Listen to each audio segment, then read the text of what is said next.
Hello, Loonies. You are listening to episode 20 of Into the Night, a Moon Knight podcast. I'm one of your High Priests, Ray.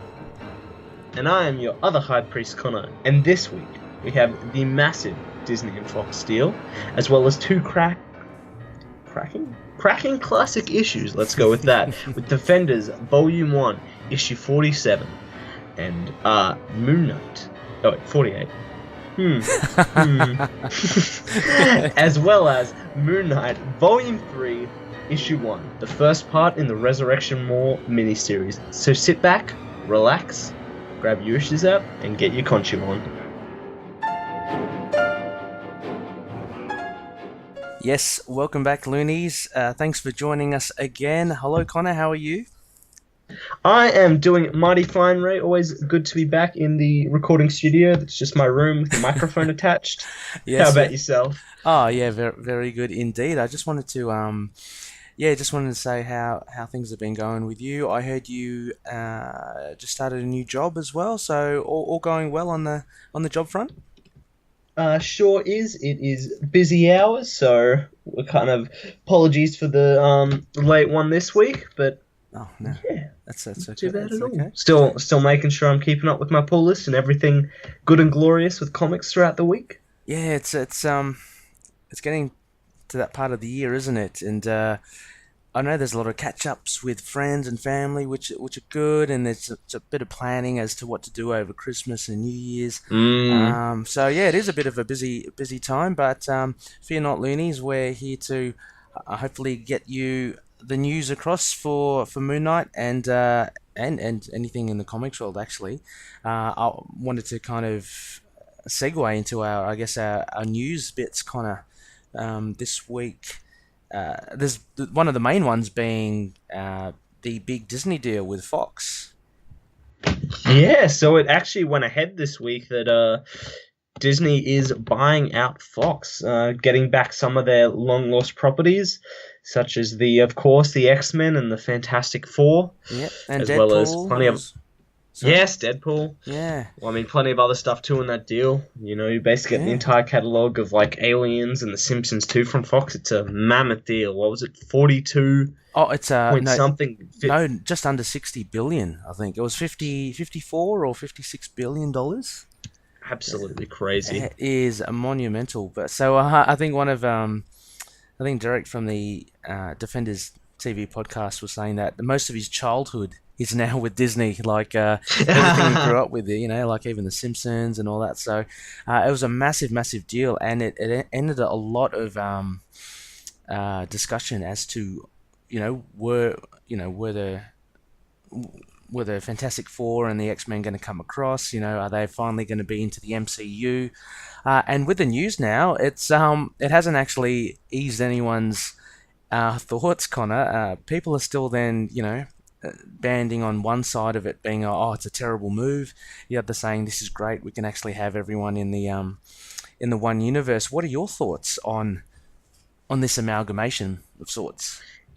Well, it's definitely a big deal, and it's definitely something with sort of caveats, I suppose, attached. It's an awesome deal, and of course we have so many, well, basically the entire Marvel catalog back now actually with Marvel in the MCU, bar whatever's going on with Hulk and Spider-Man. Yeah. And I cannot wait for whatever's going to come out of that. But also, I suppose it is kind of scary having such a large monopoly with one company owning everything. You know what they say about competition helping. That's true. I don't know. But, it's sort of like that. I suppose that's a lot of people's sort of worry with sort of, just sort of one massive conglomerate owning everything, and just sort of the problems that could have when it comes to, basically being able to push the own market when it basically comes to superhero films and all that. But that said, I cannot deny just how excited I am for a proper MCU, a Fantastic Four or X-Men film, something that just feels right and hopefully will live up to the high expectations. And despite some pessimism there's still a lot of optimism for how great hopefully their introduction to the MCU will be. Yeah, I mean, there's yeah, I mean, there's always gonna, I guess, be a bit of bit of I don't know, I guess like hesitation towards it. It's as you're saying, like the having the monopoly on the whole industry. But having said that as well, they've still got the likes of DC, the DCEU. I mean, albeit it having its own problems as well, and you have what we hear about Valiant Comics actually trying to start up something Yeah, and introducing it into the true. box. Actually, I forgot about that. Yeah, I mean, so if anything, if you look at it holistically, it's still kind of like Marvel kind of getting their toys back, so to speak. So it still is the Marvel universe. I gather what you mean about if you have Sony and if you have Fox and if you have the MCU or Disney creating their own sort of styles and then pushing each other. But I think you still probably will get that competition anyway from the other comic publishers. But yeah, it's definitely it is an interesting one. It's a shame that the likes of Hugh Jackman, who's gone on to say that he that ship has sailed. I think he said whether he'd actually return to play Logan or Wolverine. If he had a chance to mix it with the Avengers, it's sad to see that not going to happen. But yeah, I'm very excited to see the X-Men and the Fantastic Four actually back at home, and with Spider-Man and with Captain America and Iron Man. So yeah, very very exciting, exciting times. And look, and as a consumer as well, um, uh, you know, all the business side of things and them taking over and such. As a consumer, it doesn't really worry me because I don't really have a say in all that um, back of house stuff. I'm only there at the end to get the end product, and if it's done well, then it's done well. So yeah, I mean that's kind of how I see it as well. Um, yeah, I'm not sure if you feel the same there, Connor. Um, yeah, I suppose it's totally just how it will pan out, but honestly, I really do have a lot of faith in these movies going forward. So I suppose moving myself from the business perspective, that it's just kind of pure excitement for the first ever good Fantastic Four film and a whole new era for the Avengers and the X-Men interacting and just sort of side characters. Yeah, it's just another. It's kind of like another step for the MCU to present to the audience as like a big ticket thing.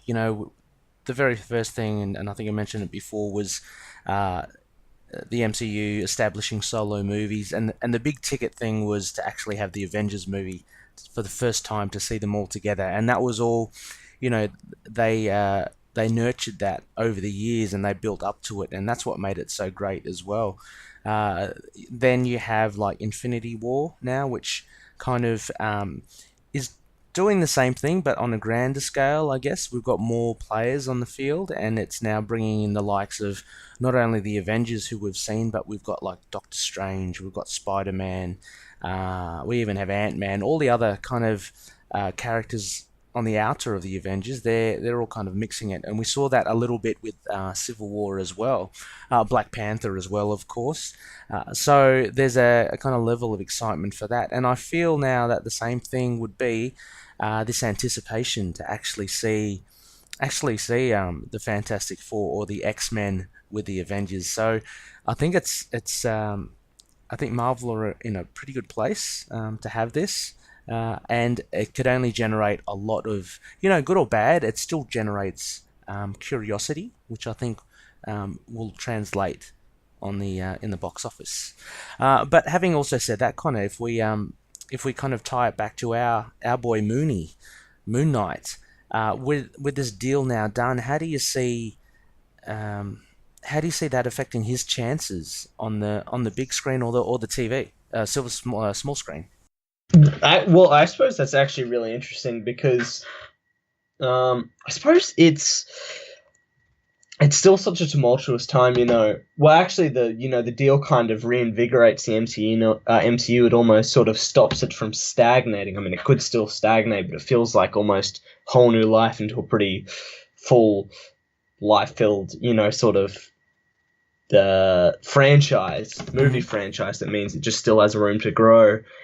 And I suppose where Moon Knight fits into this franchise plans to grow, I still think entirely depends on Disney's decision to keep the Netflix universe alive. Regardless of whether, they're focusing their efforts on another Moon Knight series, another X-Men movie or a Hmm. Fantastic Four movie. That's still so separate. You have the movies, you have the TV. People worried about there being no X-Men movies and Fantastic Four movies stifling the shows. I don't think that's going to happen, and I don't think that's going to hurt the TV area as well because they're kind of dissimilar. And even so, we've even got Marvel Studios working on X-Men TV shows at the moment with Fox. Hmm. So Yeah. it just depends it's still, I think, entirely depends on this streaming deal Disney has and whether we want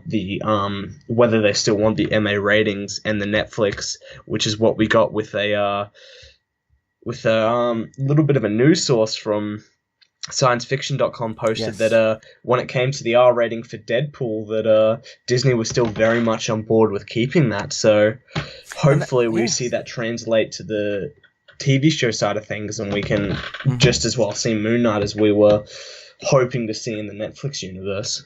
Yeah, I mean, it is very reassuring, this article, which basically had Disney CEO Bob Iger saying, "It's Deadpool clearly has been and will be Marvel branded, but we think there might be an opportunity for a Marvel R brand for something like Deadpool.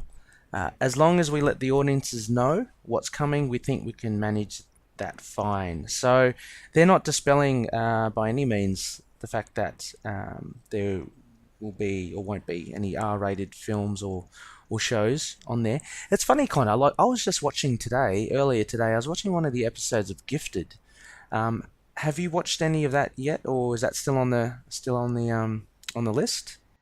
Still on the list. I No. haven't touched. I haven't touched the Runaways either, or caught up with Agents of Shield. So I'm honestly, Ah, or okay. finished the Punisher. I am very behind on my Marvel. Yeah. I'm doing very poorly at the moment. Oh, look, as long as you're reading good comics, that's the main thing. But yeah, Gifted was it's very strange, right? Because I'm about 5 episodes in, and it's a very different show from like the Netflix Punisher. I haven't watched Runaways yet, and I think it's still a very different show from Agents of Shield. It's more kind of drama based, and it's funny. Eve came into the room and she had a little look at what I was watching, which was Gifted, and she contemplated a little and she said, "Oh, you know what? These kind of shows, they're kind of like The Bold and the Beautiful, aren't they? But they're just kind of dressed up." And look, I couldn't really, I mean, if you compare it to The Punisher, it certainly can come across like that because it is heavy on the drama. It's heavy on the look. Yeah, there's nothing wrong with it, but all the stars are eye candy. Let's face it, they're all some model in some capacity or other. But where I'm going with this kind of was that it's funny because there was a scene that I saw there, and they had to do an operation on one of these mutants, and he was shot. And I was thinking as I was watching it, oh, I wonder how far they'll go, like with the graphicness. I thought, like, surely having seen the Punisher, they won't go to that extent. They'll probably, flash a bit of blood here and show her, cutting in, but you won't actually see the cutting in. You actually see everything. It was actually quite graphic. And Wow. yeah, I don't know how that would translate, with R-rated or a heavier rating, but to me, that's if you're there, like if you tag that as a family drama and you're watching it with your son and your daughter, your young kids, and she's basically opening this guy's stomach up, like, and you see it all. Yeah, it just makes me wonder. Look, and I do realize that is Fox, so we're not looking at Disney yet, but with shows like that, surely you can, you know, there seems to be a bit of a blur as to what you can or can't get away with. of course, with the Punisher, Netflix Punisher, there are certain things which you certainly cannot get away with on a family kind of network show. But yeah, I think there's I think we're a lot more audiences are a lot more I guess savvy to graphic content. If that can say that. Yeah. So anyway, that's what I just took away from watching Gifted. So yeah. Like, yeah, I totally agree. Corporations do as corporation does, and I think we can all agree corporations can be dumb and totally out of touch with their audiences. But it just seems like such a crazy decision to remove, that MA branding of TV shows, because, even if every single one of them isn't top quality, or maybe they sag sometimes, and even with the highlights, I think the fact is there is demand and want for it. Like, I think I don't think we ever have like complete access to statistics, but the buzz the Netflix shows that create, and the way Netflix talks about, the Punisher being so well received, and that being, the most brutal one yet, and just sort of the way Defenders had its hype build up, and even shows like Iron Fist had, great viewership. I think it's just, I just don't see the business logic for Disney that could even come out of thinking, no, people don't want this and we should cancel it. I think there's just such a market, and it'd be absolutely crazy to lose, and that almost kind of reassures me. Maybe I'm just being a bit too optimistic. No, I mean, there is a different market too as well, because again, if I look, to be the devil's advocate, and on the shoulder of erring on the side of caution with these Netflix shows, the argument is also that these. So what you do if you have these, say, ultra-violent shows, ultra-violent characters, you immediately lose out your marketability on like merchandise and say like toys and figures, which are a large pool of it as well. So if you imagine say Star Wars, for instance, and you have your R2D2s or your Ewoks or your Jar Jar Binks was, I think he was meant to be, all the cute little marketable characters, then you can put out a whole line of toys. You can have them associated with like McDonald's meals and stuff like that, and all that sort of stuff that goes with it. I think goes with a figure or character that is marketable and not morally questionable. So like the Punisher.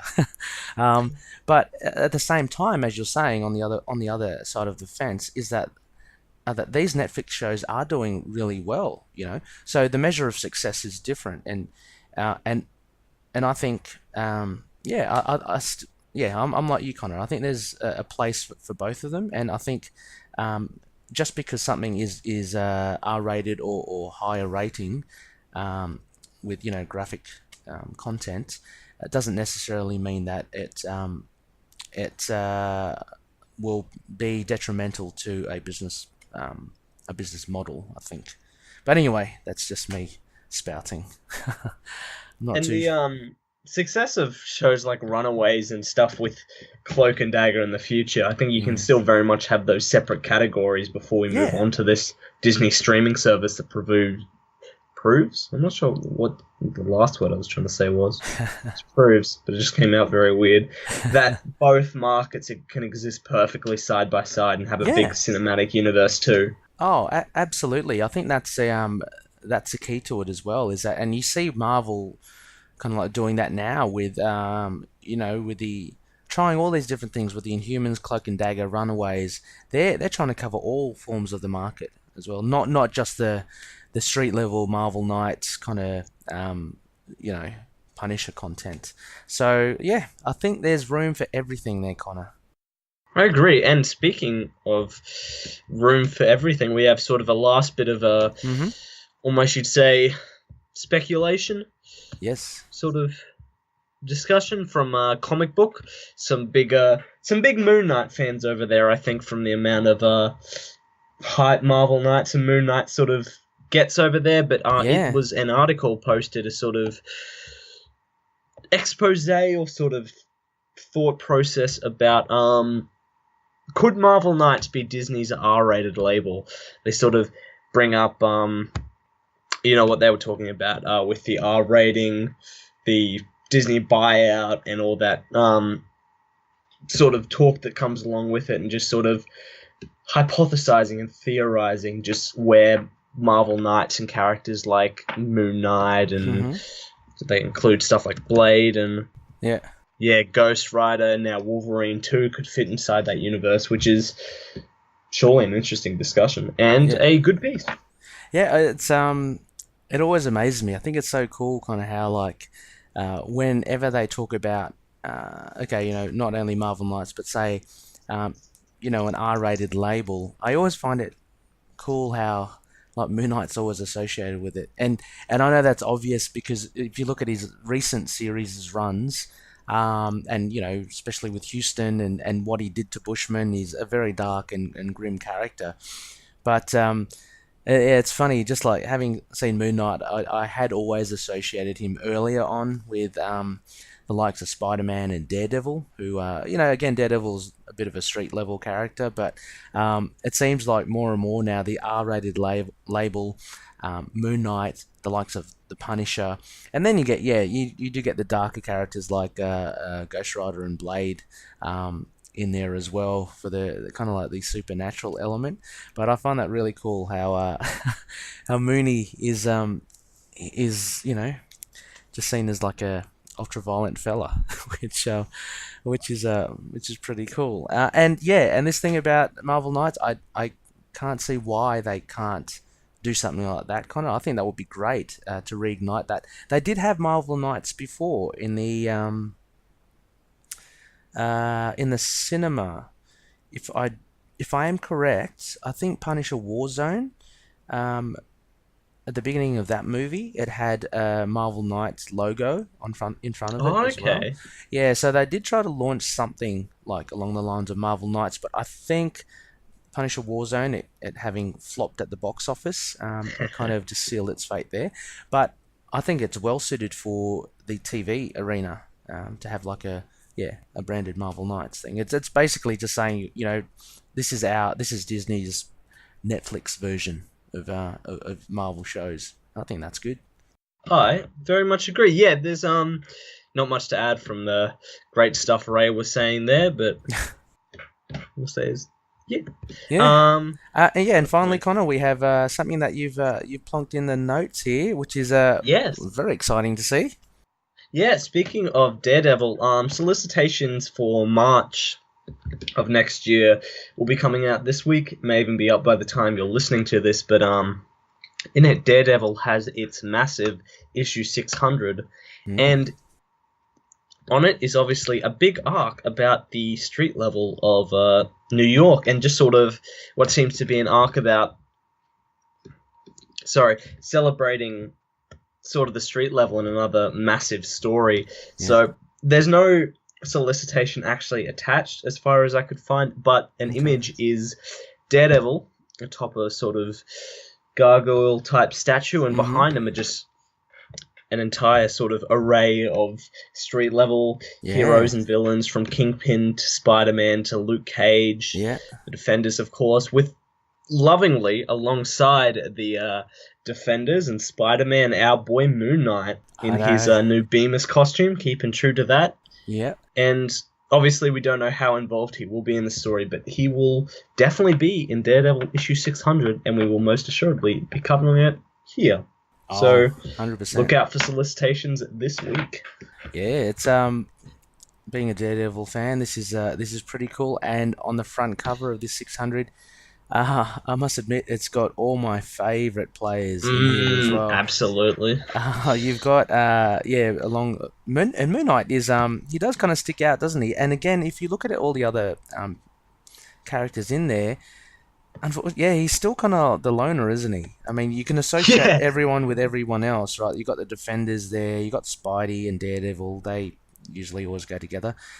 You got these cool. I love this thing that they're doing with Black Cat at the moment, like how she pops up, and she's kind of bubbling away in that criminal underworld, trying to get a stronghold on the crime in the city. So you get her. A lot of the defenders, criminals. There, you got Kingpin. You have oh gosh, his name eludes me at the time. Diamondback. Yep. Oh, Yeah. So he's been in the defenders a lot. You have Hammerhead there as well. And the guy at the back, would that be? Do you reckon that's the owl, Connor, or have I I got do that not wrong? know who the owl is actually. Oh, okay. Oh, the owl's just Leyland Owlsley. He's a villain of Daredevil. And he's kind of got the Wolverine like hair, but he's just he's a bit of a bad fella. And I think there's Elektra there as well. I see. Is that right? Oh, actually, I'm zooming in. I'm not sure if it is actually her. There's Misty Knight. She's got the bionic arm, and oh, I think it's Echo.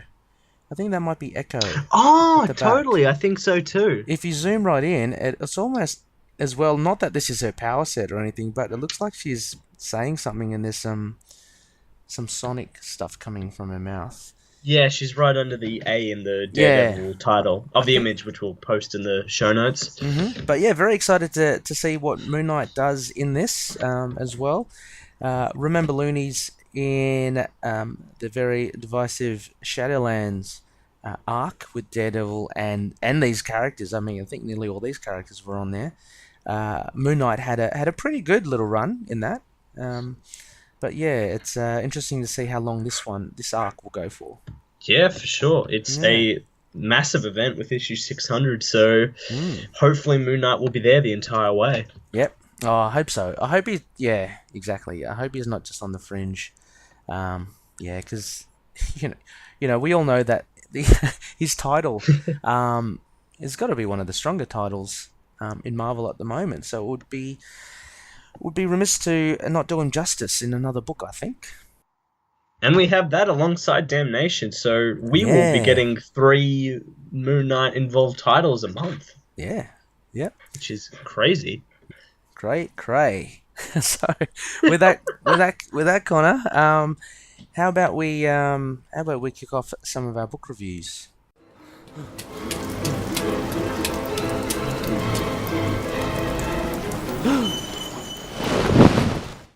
Oh yeah, okay. So we covered Defenders Volume 1 issue 47 back in episode 11. So if you kind of want to go back, or if you remember, we had the bare bones in that Yes. in the show notes of that episode too. So if you just want to give that a quick read. Yep. And that was And that was narrated. That was our first bare bones guest narration oh wow. by John Harrison from the Defenders TV podcast. So that was pretty cool.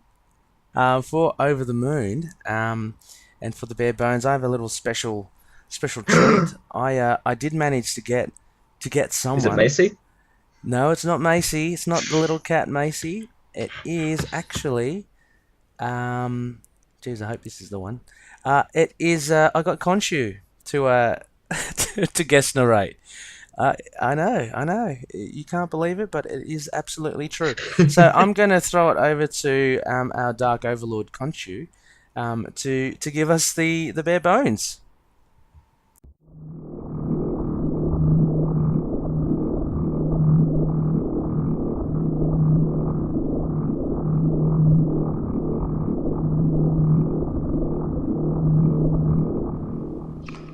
Hello, my name's Khonshu. When I'm not bugging Mark Spector, I like to read Bare Bones for Over the Moon. This review, we look at Defenders, Volume 1, Issue 48. Who Remembers Scorpio, Part 1. Sinister Savior. Released June 1977, with writer and colours David Kraft, artist Keith Giffen and Dan Green, letters Annette Kowicki, and editor Archie Goodwin.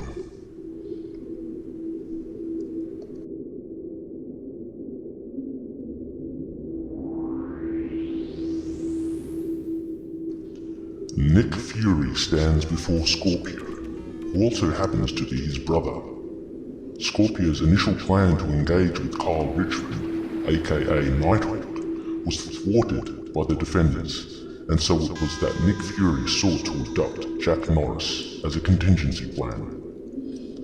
Although Norris's abduction by Fury was stopped by Moon Knight, as seen in The Defenders issue number 47, Fury's cunning allowed him to manipulate the situation and trick the Defenders into handing Jack Norris over to S.H.I.E.L.D. With Scorpio's master plan not yet revealed, and with the two brothers waiting for Jack Norris to be delivered, there's nothing left to do but pick up some beer for their impending hostage. At the Avengers Mansion, the Defenders, alongside Moon Knight and Wonder Man, are still picking up the pieces from their unfortunate confrontation with each other in the issue prior. Wonder Man is worried at the state of the mansion, whilst Jack Norris and Valkyrie exchange words with an undercurrent smouldering beneath. Jack is still resentful towards Valkyrie for taking over his wife's body, and Valkyrie can't help but feel responsible in some way. All are still reeling at the message they had received from Nick Fury only moments ago, demanding that Jack Norris be handed over to S.H.I.E.L.D. As Fury arrives to pick up Jack Norris, Moon Knight makes a stealthy exit, with the others only realizing all too late. Fury's behavior towards Norris and his suspicious manner spell trouble for Norris, and he soon catches wind that he's found himself in more trouble than originally thought. We briefly see the Incredible Hulk lurking in Central Park amongst the shadows. He's bored and a little fed up with humans, so he ponders how he can have some fun. Nothing more is shown here as it teases events in the future issues. As quickly as Hulk's cameo comes, it goes just as fast, and we see Valkyrie and Hellcat astride Aragorn, Valkyrie's flying steed, discussing the recent events with Jack Norris. Valkyrie is disillusioned and feels slightly betrayed at the harsh words Jack recently hurled towards her. Hellcat reassures Valkyrie that she understands what she's going through as they fly back towards the Defenders' headquarters. It's not long before they return, and there they meet Nighthawk, who has startling news for them. Not long before, he received a phone call to notify him that Scorpio has abducted Jack Norris shortly after he was handed over to Nick Fury, and this angers Valkyrie, who cries that they have been deceived once again. Nighthawk mentions that Norris is being held for ransom and demands $500,000. Nighthawk makes the arrangement and prepares to take the ransom money to the drop-off himself. Meanwhile, Jack Norris is brought before Scorpio by Nick Fury, and amidst offers of beer and grandstanding, Scorpio finally reveals to Jack Norris his devious creation. It's the Zodiac Chamber. Constructed alongside Nick Fury, the chamber is a theater of genetics and creates a new life form each month for Scorpio to control at will. It's here that we see the return of our favorite hero, Moon Knight. He has in fact been trailing Nick Fury ever since Fury came to collect Jack, and now Moon Knight finds himself on the roof of Scorpio's lair. Unfortunately, Scorpio's security entraps Moon Knight, and he finds himself in a chamber soon to be sealed and filled with water. Scorpio tosses Moon Knight a can of beer, and with that, decides to call it a night. Jack screams protest at Moon Knight's apparent fate, but Scorpio and Fury are nonplussed at the situation. They ignore Jack's protests and head for bed. As dawn rises, Kyle Richmond prepares for the exchange, and we see at Scorpio's lair that, amazingly, Moon Knight has escaped his death trap. It matters not, as Scorpio has a meeting with Nighthawk, and so he departs, and shortly after he is perched high on top of a monument, with Nighthawk swooping in to make the exchange, He hurls the bag of cash at Scorpio and demands Jack Norris's release. But like every villain, Scorpio isn't forthcoming, and we soon hear of his actual plan. The $500,000 was just a ruse. Scorpio's real intent is to abduct Nighthawk himself. To Nighthawk's surprise, Scorpio knows his secret identity of Kyle Richmond, and so it is with this that Scorpio plans to gain the entire Richmond fortune. With his Zodiac key, he ensnares Nighthawk, and they both teleport away towards their destiny. And for us, the reader, and deity, towards the next exciting issue. There you go, loonies. Khonshu has spoken. I do hope you enjoyed my narration. If not, then I shall rain a vengeance upon thee. Ta-ta.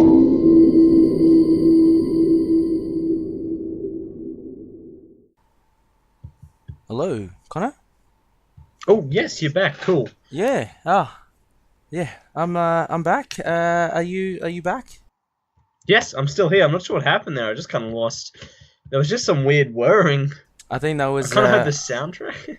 That was Khonshu. I think he took over our podcast. So yeah, so there you go. There you go, loonies. Khonshu with his narration and also playing havoc on our equipment. But yes, fun fact. While recording that, Khonshu killed 20 people. So excellent. Yeah, I know. It's not bad effort. It's not too bad. Not too shabby. Khonshu. So yeah, Connor. This issue, it was next in the line of Moon Knight's appearances in comics. I guess as a whole. Overall impressions. What did you think of this issue? Actually, it's weird to say really enjoyed it, but I definitely enjoyed it. I thought it was a really fun, weird issue. It's such a interesting look back at the times, but just sort of how the story plays out and some of the characters, which I have in one of my aspects, which is just a list of everything that I found weird. But honestly, it was honestly pretty captivating.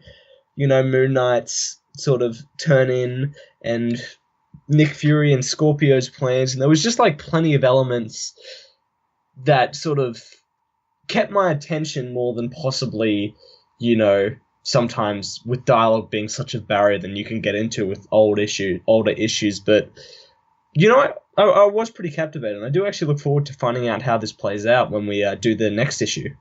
Yeah, okay. I enjoyed it, and exactly as you say, it was a comic of its time.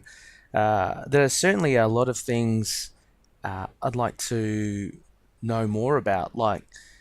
In this, Nick Fury's definitely an evil character, and I just want to know what's the deal with that. I mean, I know his brother is Scorpio, but he's definitely got an evil bent to him. And so that was quite interesting.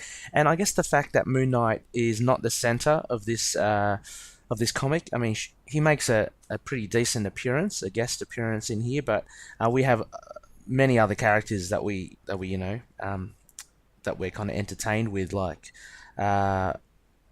Hellcat is pretty in the background here, I think. The thing with Valkyrie and Jack Norris, I guess that ongoing. There's a conflict there because Valkyrie inhabits the body, I believe, of Jack Norris's dead wife. So there's all these kind of weird little subplots and little issues between the characters, apart from the actual storyline itself. I did find it good. Let's crack into it anyway. I'll hold off until our Crescent Dart ratings. But Connor, how about your first aspect?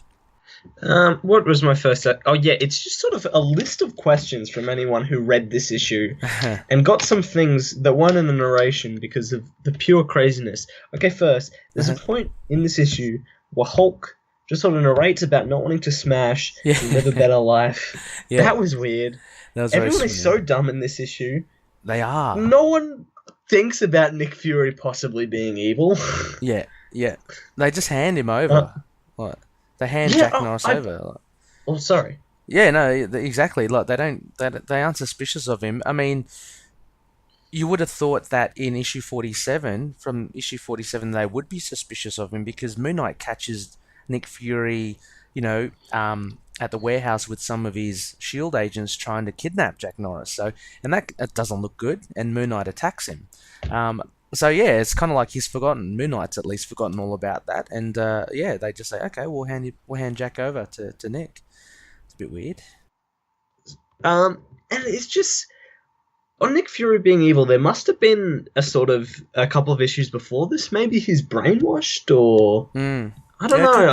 I don't know. I haven't read a lot about Nick Fury. He sort of, when I started reading comics, he had his Max series kind of floated around for a bit, and before I knew it, I was reading Jason Aaron's run, and he became the Watcher. So I'm not too sort of inclined about Nick Fury, but from what I know, he can be a bit morally dubious, but for the most part, a good guy. Yeah, that's how I see him. But it definitely doesn't look like it here. So that's that's a bit strange. What were the other questions you have here, Connor? Scorpio's plan is so weird. So he narrates about normal world being so mundane and uniform, and everyone's so obsessed with being normal. And his solution to like making the world more, I don't know, interesting is by creating like a new what is it? Like Zodiac creatures? Creatures. New life forms every month? What is that going to do to the world? I have no idea. His plot is a little paper thin, isn't it? It's not really... yeah, exactly. There's no... I think he even mentions as well, I'm not sure if it's in this issue or the next issue, but he mentions that he's had kind of like... He's basically a bit lonely. And then it seems like he's making these life forms because he doesn't have many friends around him, and I mean that's not a good enough plan, really, is it? To create 11. It's such a weird motivation. It is very strange. Worse than Conquer Lords. I'm gonna put it out there. Conquer Lord better than Scorpio. Oh no, Conquer Lord v Scorpio. That would be a great tussle. I'd like to see. I think so. Bemis drawing it. Get it. Burrows. Get Burrows drawing it. Get it as brutal as possible. Yeah, it's certainly daft as well, as you're saying, Connor. Everyone's pretty dumb because also there's has to be a bit of tightening up with the writing, I'd think. I mean, you have an evil mastermind here, and then at one point he's very driven, very intense, and then in the next moment he's saying, "Oh, don't forget to pick up some beers on the way back because we've got to provide for our hostage." Like, what are you? Are you a host, or are you trying to make this guy feel well accommodated? And he tosses Moon Knight a beer in the death trap as well. Got to stay classy. I just think that's pretty hilarious. You wouldn't get that, you wouldn't find your Doctor Dooms doing that, would you? You wouldn't find your who else? Your Magnetos or your Red Skulls. Yeah. So bit of an odd character, Scorpio, I think. Yeah. Oh, and the last one. There's just one panel where is it Carl Richardson? Carl Richmond. Exits his house, and I counted it. There is just 18 newspapers on his porch, thrown really? From like a paper boy. I don't know why. I don't know what kind of joke the Keith Giffen was having when he drew that panel, but for some reason there's just 18 newspapers. Is that an in-joke? I don't know. Let me pull that up. What was I reading? I was reading something not that long ago, Connor. I think it was yesterday. Oh yeah, I was reading Batman Nightfall. Don't worry, loonies, I'm not betraying you. I was reading Batman Nightfall, and Doug Moench was the writer, funnily enough. And there was a lot of, as Batman goes in the streets, and races in the Batmobile, there are a lot of newspapers, flying in the wind. And he's made a point to put, I think they're like social commentary on each of the front pages. So you have clear headlines about... I don't know, I can't remember what they were, like about sustainability or, some political statement here and there, which I think is pretty funny. So I'm just looking at this page that you're mentioning, and you can't see anything on the papers, right? Other than other than it's just a pile. Is that correct? Yeah, they're just like rolled up newspapers from a paperboy on his porch. Oh yes, okay. Oh, there, I see it. Yeah, and there are some on the roof, and there are some in the Yeah, in the bushes. bushes. That is a bit strange. What the hell is going on there? Page 27. Page 27. He walks out with his with the $500,000 to make to give Scorpio at the drop off, and he walks past all these tossed newspapers. It's really funny. I've got no idea, Connor. I have no idea. That might be I don't know. It might be a bit of a jab at newspaper boy deliveries. I don't know.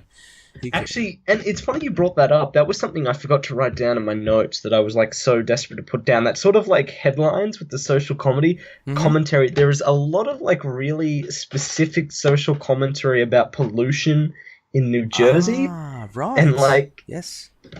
like air pollution. It's just obviously, putting your political messages as comics do, but I don't know, it just the dialogue of the time makes it stick out like a sore thumb. There's no subtlety or Yes. Yeah, I think you've hit the nail on the head there. There's no subtlety. I think we can sum up I mean having reading it back now, I don't want to take anything away from it. It was it's an enjoyable read and everything, but looking back now with the with hindsight, yeah, things certainly do stick out.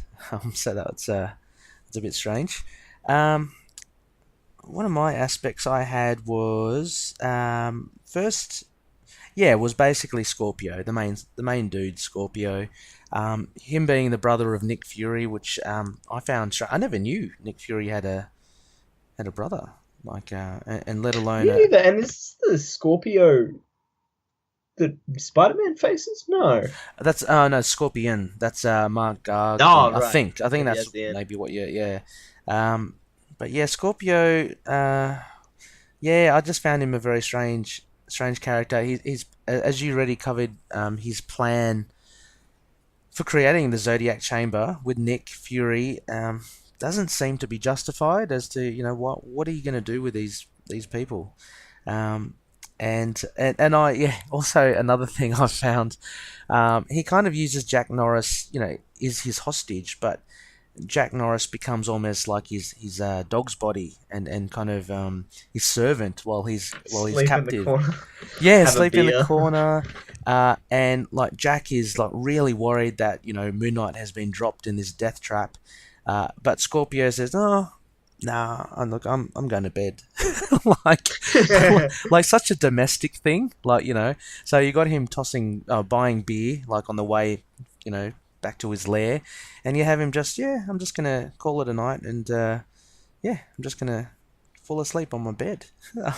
Yeah, so it's very strange character. I guess you get more of an insight, and maybe that's something that villains these days we should be having more insight into.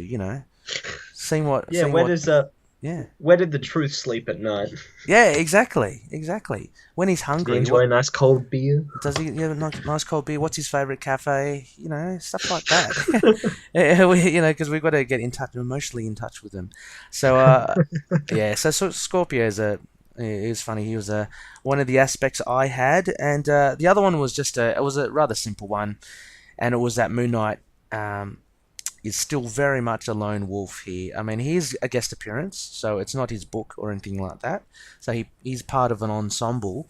But he's not really part of the Defenders as well, and he carries out his own missions as well. You see him like trailing Nick Fury, so he doesn't follow the tune to Nighthawk or Valkyrie, and he'll leave and do whatever he wants when he wants. So he's very much still established as a lone figure. Yeah. Yeah, well, Yeah, that kind of led to yours sorry. as well, Connor? Yeah. I was just about to follow that up. Just let you say your piece and then sort of add to it with my aspect that it's kind of cool. In this issue, his lone wolfness, as I wrote, that isn't a real term, sort of actually leads to him being the smartest of this issue. He's the one who's the only one who sort of saw what happened to Jack and believed him and followed him down to And actually, as soon as they handed him over to Nick Fury, Moon Knight followed and led the charge and actually ended up at Scorpio's lab. He was sort of defeated, but the fact that he still gets out and his prowess at breaking in and then breaking out really sort of put Moon Knight as sort of the MVP of this issue, and maybe that was like a push to help get Moon Knight into readers. But regardless, it's just kind of nice seeing Moon Knight almost take the stage, and even like the thing at the end seems Moon Knight's going to have even more of a presence in next issue as he leads the charge to saving. So Moon Knight, the smartest and the strongest, sort of. Wonder Man's not really doing anything this issue. Oh no, absolutely. If you look at all the other defenders, they don't really do anything like this whole issue. Nighthawk actually ends up getting captured by Scorpio at the end. He makes the drop off, in the attempt to try and get Jack Norris back, but he doesn't do anything. It's actually Moon Knight, who is not part of the team. He's not part of the defenders. He actually drives the pursuit to get Jack Norris rescued. So, and towards the end he's disappeared. Like he escapes the watery death trap that he found himself in as well. So he's a slippery customer. And yeah, look, Valkyrie, Hellcat, they don't really do much as well. It's all Moon Knight. So for Moon Knight fans, we're pretty lucky to have him kind of steering this adventure. He cracked open a cold one with the boys in the ring. He's even got time. There's a very specific panel of him opening it. Yeah, actually, and he looks almost like the Ultimate version, Ultimate Universe Moon Knight there. True, actually, yeah, sort of the way the face is drawn and the shadows on it, even when the hood isn't over it. Yep, yeah, but he's very much still got his wrist connected glider cape. So still the older version here. And as mentioned, it was 1978, 77 that this was released. So it's well before he had his own series. So that makes sense. 1977, yeah. Yeah, so Connor, going on from what you mentioned about your overall impressions, Crescent Dart ratings. What would you... Yeah. An interesting one, I think. I think in a lot of ways it's a pretty average issue. The story kind of doesn't really work in a lot of ways outside of its action. The characters are all pretty weirdly written, dumb, and just sort of nonsensical in a way. Like someone was like, "Oh, this is a superhero comic," almost, and just sort of ran around with that. Art's pretty of its time. Keith Giffen definitely developed in the 80s more than his art here. This is definitely sort of like comparing Spectacular Spider-Man Frank Miller to what he would do later. So it's, there's nothing really to sing home about there either. But it was it was an interesting issue, and like the reading it for the show meant that I almost had to finish it. And I'm definitely not sad I did, because I'm kind of looking forward to seeing how this arc finishes. So yeah, I guess for a totally average issue, it had my attention and gets like a 2.5 crescent darts. 2.5 crescent darts. Yep. Look, I'd have to share a lot of your sentiments as well. Look, to be a little harsher, I did find this one a little bit of a struggle to read through. Maybe because we had planned to do Resurrection War afterward, Connor, so I may have been excited to read that, and so I wanted to get through this, but I did find this a lot more laborious to go through than, say, Resurrection War, and I do put that down to the writing, David Kraft. There is a level of amusement, I guess, with Scorpio. I would still probably rate Conquer Lord as the more amusing and the more that you can take the piss out of. Yeah, because he's just ridiculous. At least Scorpio's costume looks kind of decent. It's not like Conquer Lord's. But there are definitely a lot of tropes that both Conquer Lord and Scorpio share. But I found, as you pointed out, his plan for the Zodiac Chamber. I found that nonsensical. I didn't really understand why he was really doing it. And just I don't know. There's a slightly unsettling thing with Nick Fury kind of still being evil, and that might pan out later on. But with Moon Knight himself, I found he was good. He was good in the issue, and happy to see that he was making a positive impact in trying to save Jack Norris. But yeah, overall it was a bit harder. I would give it I'd give it maybe a 2 out of Fair, 5. no, very fair. Yeah, I'm just trying to think because I think Conquer Lord, I think they gave those issues 2 point something. So I'd have to put this below that. So yeah, so a solid 2, 2 crescent darts Yeah, to the eyes. it's it kills its reader. It That's kills what its we're trying reader. to tell you here. It's yeah, loony listeners. If you're at home and you think, "Wow, this does not sound like something I'd invest my time into," that's fine. Yeah, exactly. We won't take it to heart. Enjoy No. Khonshu invading your ears with his bare bones, and that Yes. might just see you out to the end of this arc. Well, true. I mean, and it might be different as well. You know, reading comics is a funny thing because it's the same like I guess watching something on TV or in the films.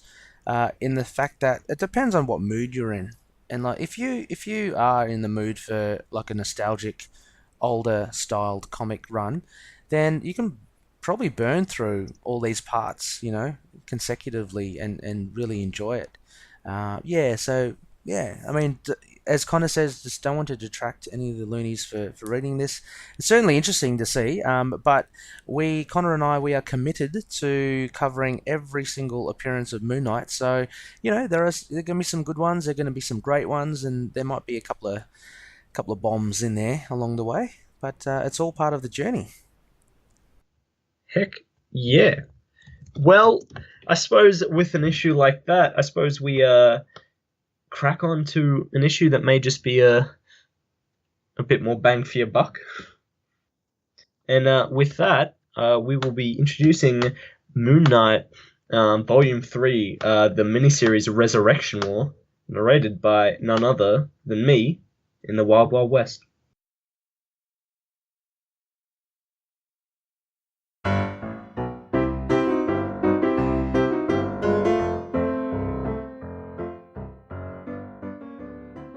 And welcome back to Bare Bones.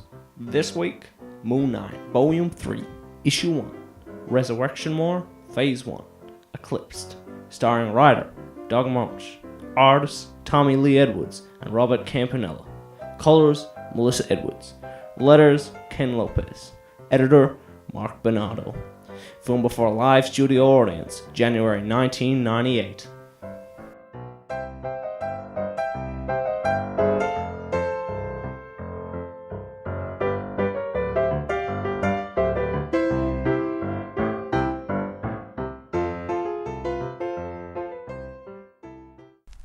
In a prologue, 3 weeks before moonrise, an American archaeologist, Simon Darkover, makes a monumental discovery after years of planning. At the tomb of Pharaoh Seti III, Darkover and his assistant, Howie, have finally reached the inner sanctum of the tomb. With one great final effort, they break through the seal, doing what others before them could not, and marvel at what stands before them. Undisturbed for more than 4,000 years, they finally set eyes on the statue of Set, the slayer of Osiris, god of darkness and death. Darkover intends to finally bring Set into the modern world, and so, the story begins. Moon Knight finds himself buried, but it's not long before he hears someone digging him out of his grave. It's Scarlet Fascinera, the stained glass Scarlet, and as she insists to confuse Moon Knight out of his grave, she draws her crossbow and fires before Moon Knight has a chance to do anything. Her arrow finds its target. It's not Moon Knight, but Black Spectre, which it seeks, and as he crashes out of a nearby doorway, Scarlet's aim stays true, and with a thunk, Black Spectre falls dead. Moon Knight's confusion builds, as for no apparent reason, Black Spectre's body disappears, and before he can make sense of it, Stained Glass Scarlet disappears too, leaving only her insignia and blood on the door which Black Spectre burst from. Curious, Moon Knight approaches the bloodstained door and tentatively opens it. On the other side, Moon Knight is astounded to see a gigantic apparition of Khonshu before him, in what looks to be an astral plane.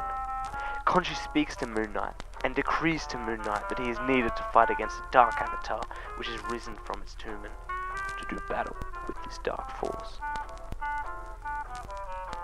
Elsewhere, in Cairo, as the risen moon remains eclipsed, Simon Darkover admires the statue of Set, which he has only recently removed from its tomb.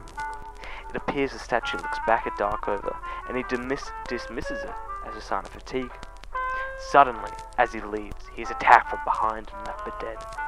What looks to be the statue of Set is seen to slowly walk away from the crumbled body of Darkover. Returning to Moon Knight, we see his hallucinations not improved, as Moon Knight now finds himself in a graveyard. This time, it's the werewolf by night, which attacks Moon Knight, and after a vicious battle, Moon Knight gains the upper hand. He's about to deal the final blow, when the werewolf reverts back to Jack Russell, and Moon Knight is reminded of the innocence of Russell. He leaves Russell in the graveyard, and Russell is left to ponder the stark contrast the two figures embody with the power of the moon. At Grant Mansion, we see Marlene and Frenchie standing outside, debating whether to return to the life with Stephen Grant. In what seems an illusion once again, Moon Knight is victim to false images before him. Marlene and Frenchie slowly turn to horrid corpses as Morpheus emerges from the darkness. In quick succession, Moon Knight's identities then appear to taunt him, not long before his greatest foe Bushman arrives to shoot them all down. The real Marlene and Frenchie are indeed at Grant Mansion, and, as they enter, Marlene gets a chill at how things have not changed at all. As she stares in the cold eyes of the statue of Khonshu, a rumbling occurs, and in an unexpected burst, the statue explodes, revealing Mark Spector, alive and well and naked, very naked. He collapses, but soon recovers from a kiss by Marlene. All three are astounded at Mark's resurrection.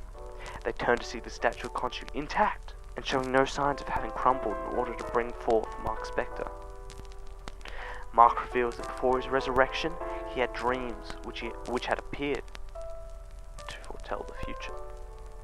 He tells him of the confrontation he had with Stained Glass Scarlet, Black Spectre, and the werewolf, and just as he finishes his tale, the trio hear a howl from outside, a howl from a wolf. Wasting no time, Mark heads to the wardrobe and, disregarding the clothes of Mark, Jake, and Steven, he chooses the garb of Moon Knight. With the eclipse over, Moon Knight's mind finds some form of clarity, and with this, coupled with his rebirth, Moon Knight vows to piece the clues of his dreams together and take on the dark force which lies ahead.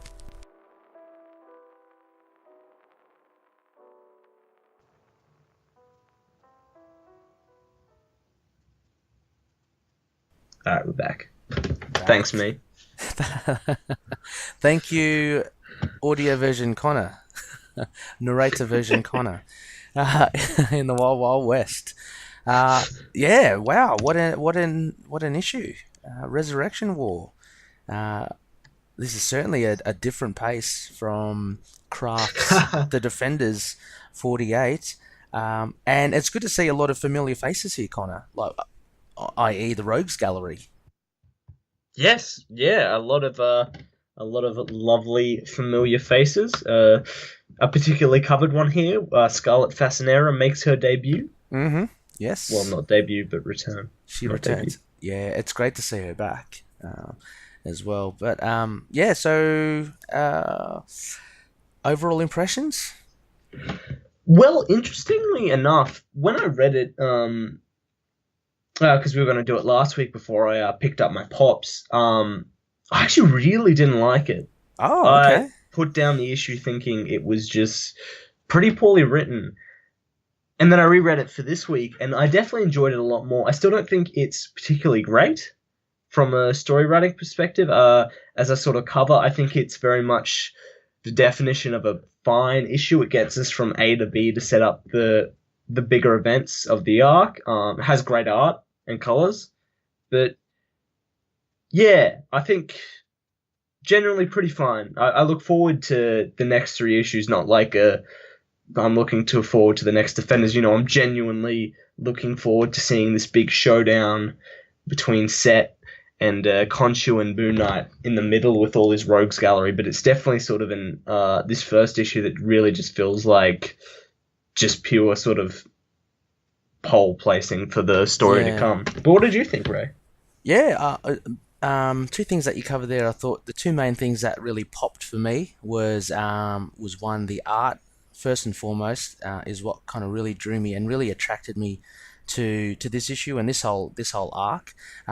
The art, and I must say, and the colors as well. So, Tommy Lee Edwards and I'm assuming his relation Melissa Edwards, who's the colorist, just do an absolutely awesome job with the art here. So that was the number one thing that I was overall impressed with this book. The other thing that I found that was kind of that was obvious was the gimmick of actually having all of Moon Knight's character rogues gallery there, and somehow write them in that he can actually fight them all.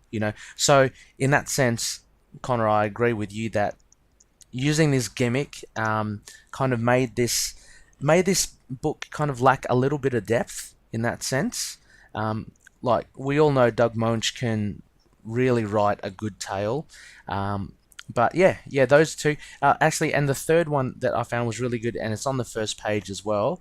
I love this introduction though, or reintroducing the Egyptian kind of slant to Moon Knight. So we have we have the archaeologists unearthing Set, the basically the god of death, and that ties into the story. But before getting in any of that, that was the overall impressions. Let's crack on to our aspects. Did you want to open with your first one, which sort of ties Yeah. into what you finished up there with? Yeah, sure. So yeah, exactly. So my first aspect was this Egyptian themed story, and it I don't know, it does seem refreshing to have something where kind of everything kind of revolves around it, and not only in just Egyptian, whether it just be artifacts or the archaeologists as we've seen here, but there being something greater to it. So again, we have Set, who is the god of darkness, slayer of how do you pronounce it, Connor? Osiris? Yes, Yeah. Osiris. And and having some sort of this dark evil that comes with, almost a curse that comes with unearthing this statue. And I loved how the story opens up with that, and it just kind of, as you said, it kind of sets the scene for stuff for the 4 parts. But that coupled with the brilliance of the artwork was I thought really, really good. And what it managed to also do is then that it kind of draws a lot into Khonshu himself. So Khonshu, who thankfully narrated our first Bare Bones, we see him in this issue, and there's a lot more of a interaction here between Moon Knight and Khonshu, which is great.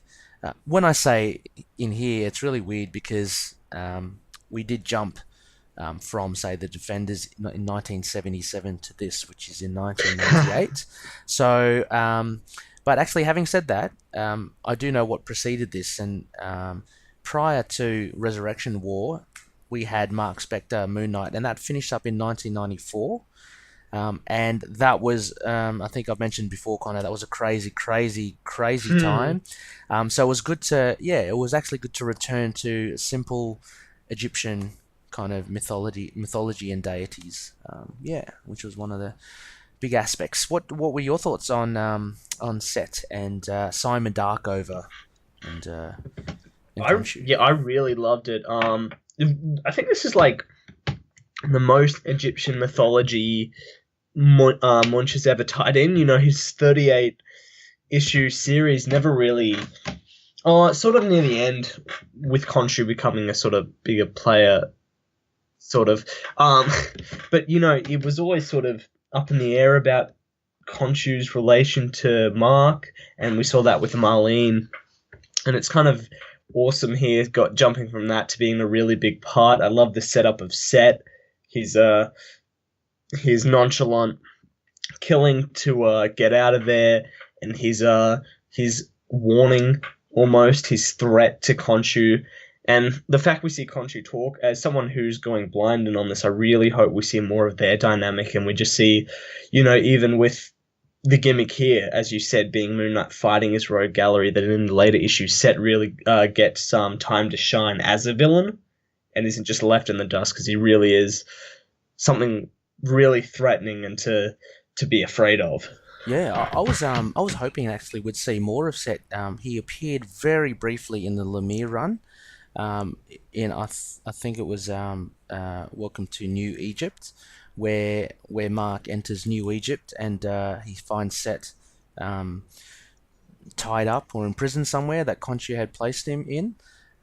Yeah, is a really interesting character. Would love to have seen it. And sorry, Connor, while you were just mentioning that, also just further on to what I was saying, I guess Mark Spector Moon Knight, which was a volume before this, was again, as we mentioned, consciously didn't mention anything about Khonshu or Mark's other personalities. I guess that's why it was just Mark Spector Moon Knight, and it just purely focused on his mercenary side. So it was good to have this volume. This was almost a deliberate, about face and saying, okay, let's jump into the Egyptian side of things here. So yeah. How about one of your aspects, Connor? Yeah, I'll talk about my what was very much once my grievance with this issue, and then sort of in my reread, sort of something that I sort of came to appreciate more. So, with Mark dying at the end of Mark Spector Moon Knight, this was sort of, which came near and about the time where Marvel as a company collapsed and went bankrupt. And so this came out just before. I hope I have my timelines right. But this actually came out just before the Marvel Knights brand actually started. Right. Okay. Yeah, and so this was sort of reintroducing Moon Knight to new readers. So very much Mark Moon Knight had been dead, sort of not so much forgotten about, but very much disappeared for that 4 years, and this is very much a return to him. And introducing him to new readers. And you can sort of see that Munch's writing here, having him on the story is really great, but you can see very much it seems very mandated to explain his history to the audience through the dialogue. And you can see that in High Strangers, which was the sequel miniseries to this, that is kind of a lot more regarded. Yes. Resurrection War is still talked about, but I think, High Strangers is probably the more known, which probably represents that, Munch could sort of tell a story without that introductory. And I suppose it's real sort of 50-50, because in the second reread, I did sort of appreciate more how Munch presented this exposition and how he still devoted time to characters like Marlene and Frenchie. I liked this set of a Khonshu and Set, as we talked about before. I thought that was a really strong part. Mark's identity's back, Moon Knight being back, but there's still sort of a lot of dialogue that's just kind of like, yes, it is me, Scarlet Fascinera, like in that issue where you threw a crossbow at me and I was a nun, but I was a actor and I killed people. Like, I think it was kind of a smart way of doing it. Sorry. But, still sort of, I suppose in whatever mood it was at the time, it just sort of didn't click as an enjoyable way to read this issue. Yeah. Which may have sort of soured the experience until my reread, where I sort of enjoyed the issue as a whole and all the working parts that made it a much stronger issue. Yeah, it was. I can see. Well, I'm assuming there's a lot of editorial influence here, as you mentioned. Like so Munch. We all know he can write a good story, but there seemed like an obligation to explain the origins, as you mentioned, and then actually to show all his rogues gallery. Like it's a quick fire way to kind of bring you up to speed with who Moon Knight's familiar characters and villains are. But yeah, I'd say a lot of it would have been driven by the editors saying that you've got to write this into it. So yeah, it's and that kind of leads to my other aspect, which was basically the rogues gallery of villains. So you do start with Scarlet, and she's almost kind of like, I guess, she's a confidant with Moon Knight, and we immediately get Black Spectre. Then there's a tussle with the werewolf at the cemetery, and then you also get Morpheus, and also Bushman towards the end. So it's a good way to actually kind of see them all. And again, I can't get away from just the colors that Melissa Edwards uses. She uses really nice fluorescent, like kind of greens and purples, which really do give I don't know, like a supernatural element to it. It's good to see that Grant Mansion is back in Long Island, where they return to. And remember as well, like, so when we do see Marlene and Frenchie go towards the mansion, they are under the belief that the Mark. Last time they saw it, Mark had died basically at Spectre Core with, I think, the virus. It was some crazy 90s thing. What a weird way of dying. It was a very I can't strange... wait till one day we tackle that. That'll be an interesting God, one. that will. Yeah, we'll need to set aside some time for that. But then, then he explodes out of the Khonshu statue. So it's a strange tale.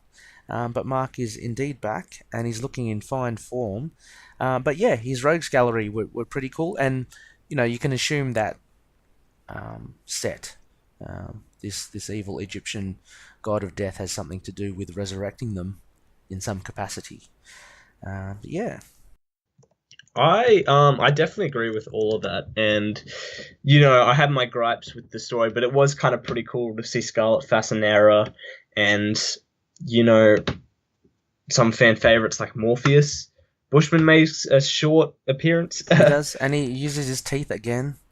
Yes, in a very brutal way. Yeah. I really like Jack Russell's inclusion, actually. I do too. I like that, you sort of start with the morally ambiguous Scarlet Fascinera against the evil Black Spectre, and then you sort of see two halves of living as Moon Knight in the superhero coin as Jack Russell. I think that's like a pretty smart way of showing every side of Moon Knight. Mm-hmm. Yeah. Sort of his relationships, his villains, the brutality that comes across, and once again, like I think this is a real sort of startup issue, but I'm excited for next week where we see all these villains actually get into the fight, and we can really sort of pick apart how they're characterized. But I think this is obviously Munch. These are literally, except for Jack Russell, literally all of his creations that he's just getting to toy around with. So obviously, of course, they're well written, and Jack Russell, he was on that book for like 18 issues. So there's really no faults with characterization. Or once again, I really like the scene with the one character who isn't really his rogues gallery sort of. Yeah, no, for sure. There's one thing, Connor, I thought maybe I'd just like to touch upon. It was a little confusing, and I just want to see your interpretation as well. So, if we were to look around, say, page 14, where we're established at Grant Mansion, and Marlene and Frenchie are at the mansion wanting to go in, and then they're kind of accosted by Morpheus. It's just a little... So what happens there? Is that an illusion by for Moon Knight? That, I guess, has Marlene and Frenchie actually gone to the mansion? Because they have, towards the end of the issue, they do. But we have here Morpheus coming along, and they're almost petrifying as Morpheus comes closer. And then Moon Knight screams, "Oh no," and then he has a conversation with his other personalities. How did you read that? To me, it was a little honestly, confusing. I was just as confused as you were. It just, in a lot of ways, just totally didn't make sense. It's sort of, it's I sort of get the reality bending, but it kind of just didn't work. It just sort of confused more than there was no sort of real standpoint to where it became the real and the dream. Obviously, I think that's still Moon Knight observing from his dream-like dead Yeah. state, Okay. Because and it Morpheus is is. haunting. I do get that sense that I think not only during this issue, but maybe during some of the other issues as well. Yeah, this blur of what's real and what isn't is is not defined as well as you'd think. I mean, I know if you want to blur something, you obviously you don't define it, but um, it just came across as a little confusing. I mean, and also as well, if you look at it towards the end of this issue, when Mark bursts out of the statue, um, I mean, I know we're dealing with comics here, but that kind of I didn't make any sense of that. Is that he burst out of? Did he burst out of his dreamscape after he talked to Khonshu? On that astral plane wherever he was. Maybe he was in like an astral. You know how he's fighting all the other villains, and that's obviously not in reality. That must be in some sort of spiritual manifestation of wherever he is. And Yeah, maybe, yeah, maybe he burst out of the statue after speaking to Khonshu back into our world. Is that might make sense? I guess.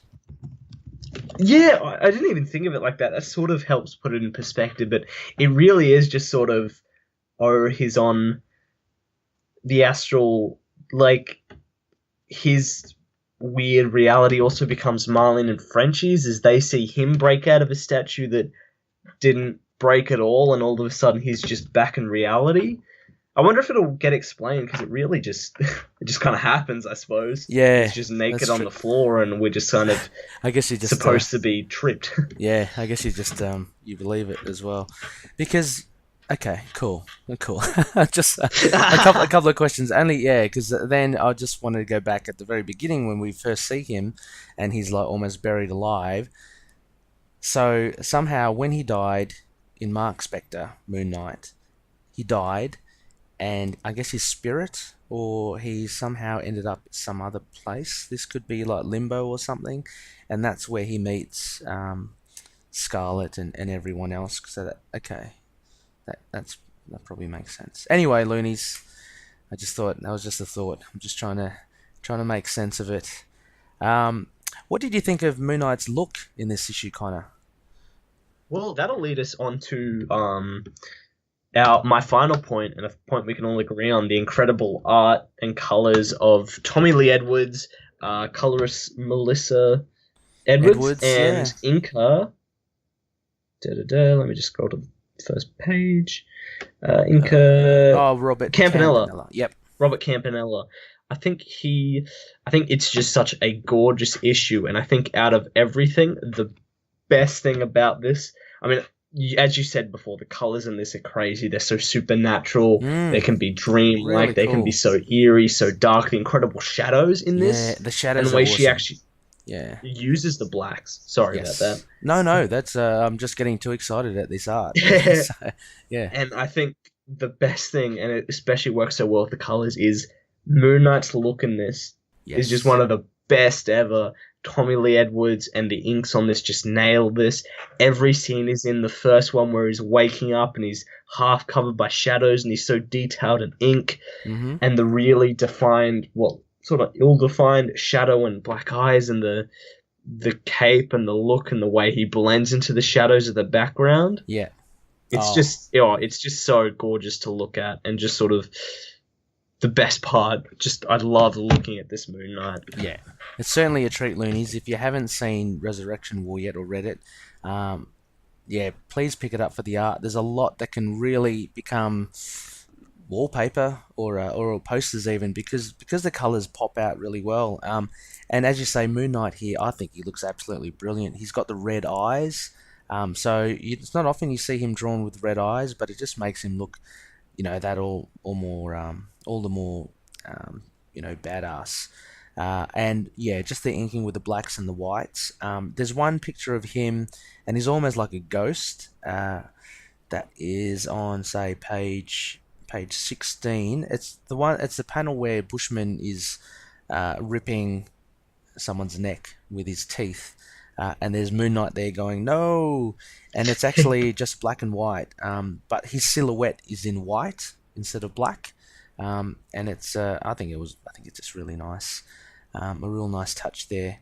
But yeah, I would really love to see Tommy Lee Edwards draw a lot more Moon Knight. I love his Morpheus as well. His Morpheus is really unearthly, and his Frenchie's pretty cool too as well. Frenchie's got like a different hairdo. He's got he looks very different from your typical depiction of Frenchie. So the art for sure, Connor, is really really nice. You mentioned Tommy Lee Edwards. Where's he from as well? Like what books has he done? He is still pretty, I wouldn't say prolific, but he's still running around. As a listener of serious issues, you probably heard him talked about on the DC book Mother Panic. Oh, okay. He was the opening artist on that, right? So the name probably sticks there. If I pull him up, I'm sure he'll be on like a lot of books. He sort of really kept up from the 90s and just sort of continued doing his thing. Yeah, he's done runs on Iron Man, Star Wars, Green Arrow, Superman, American Alien. Oh, that's a what's his name? Max something. That was a good one, wasn't it? American Alien. Max Landis. Landis, yeah. Yeah, Hellboy, Daredevil. Oh, Daredevil. Batman. Yeah, he really just sort of makes his way around. Wolverine, back in the stint between 2003 and 2009, when he had writers like Rucker and Mark Miller. Got to check more of his stuff out because it really is super impressive, and I think it goes a long way to what I'd finally give these Crescent Dart rating for this issue. So,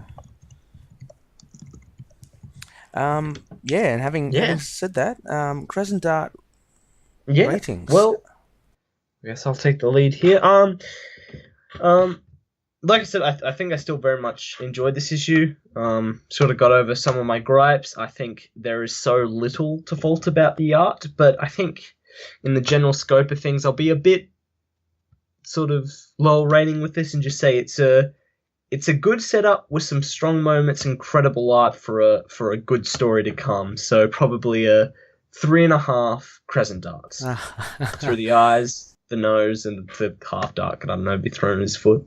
You took the rating right out of my mouth there, Connor. I was about to say about 3.5 as well, but I think that 3.5 the majority of that is for the art. I think a lot of the waiting for that would be for the art. Setup issue. It was still enjoyable, barring a few confusing bits in there, just like not knowing what is the reality or not. And as I mentioned, sometimes that is a fun and a nice thing to have, but other times when you really don't know what's kind of going on, it kind of makes you kind of have to double check, and it ruins the flow of the story. But yeah, the art was good. I loved how the Egyptian element has come back. It's come back with a strength here after the Mark Spector run. Again, it's really mostly kind of about the art and an excuse to see Tommy Lee Edwards draw Black Spectre, the werewolf, Morpheus, and even Bushman looks pretty cool in this. Yeah, he does. Yeah, so a solid 3.5 for me for this, and it does make me more excited. In contrast to say the Defenders issue earlier, it gets me excited as to what the next issue will hold. So so there you go, loonies. A pretty decent 3.5 average for that issue. Some interesting some interesting issues to cover, sort of pulling from all the different pots, and we had some good discussions on I think surprisingly deep discussions on the Disney and Fox deal. So I think a pretty rounded episode. Yeah, it was a pretty good one, and very contrasting issues as well. So a lot of fun to talk about. Next phase, Connor. Next phase. Yes. Sorry. The next is the phases.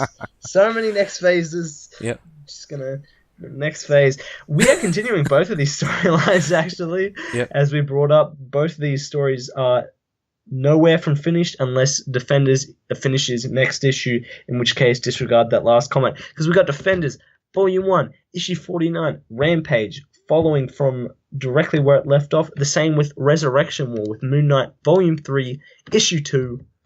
You better believe it's the continuation. We're going to be having a good time talking about it. And not only that, we kind of have a special announcement too. Yes, we do have a special announcement. Hang on, Connor, is this about the other episode? Yeah, it is. Okay, I don't cool. know what to call it. Special announcement. Okay, Can't work for the moment. Oh yeah, special announcement, Loonies. Yeah, we'll drop another Christmas special episode for you, and actually can't say too much more other than we will be reviewing another first for us. We'll be reviewing Ultimate Spider-Man. Let me get this right. Season 4, episode 24, The Moon Knight Before Christmas. So we'll be looking at the episode and going through it. And touch wood, we may have a special guest, Connor. So don't hold me to that, but our management is trying to make it happen. So yeah, that should be pretty fun. So we'll drop that in. We'll make sure we'll have that out before Christmas as well, because we are hurtling towards Christmas, aren't we, Connor? What is it? The 18th now. So yeah, it's a 6 days until Christmas Eve and a week till Christmas Day. Yeah, time of gosh. recording. Yeah, right. So yep. So we've got plenty of work to do, but it will be a lot of fun. Yeah. So look forward to that. A spectacle, Connor. Anyone want to shout out?